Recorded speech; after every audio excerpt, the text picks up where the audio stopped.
It's Earth Day, and I want to tell you how every day is Earth Day here at Chapman Manufacturing.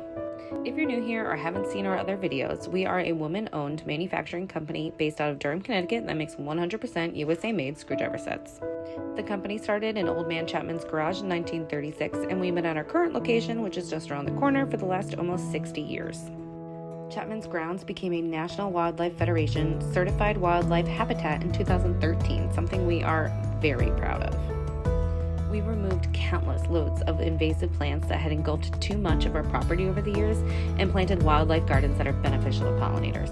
Those pollinator gardens are currently just starting to sprout for the season, but soon they'll look like this in full bloom.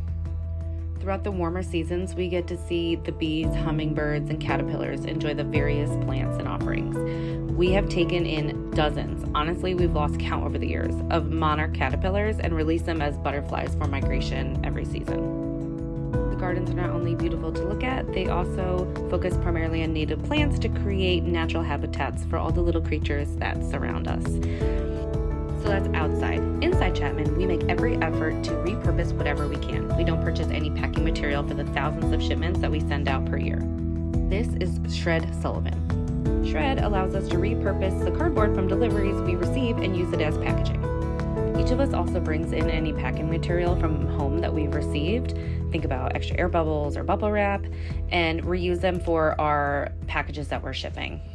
Everything from the metal shavings you see here to our machine oil is reused and recycled. The entire company produces just about 1 to 2 small bags of garbage each week, the same you might do at home. We also do tons of research on everything that we bring into the building to make sure that there's no harmful chemicals or isn't going to produce any hazardous waste.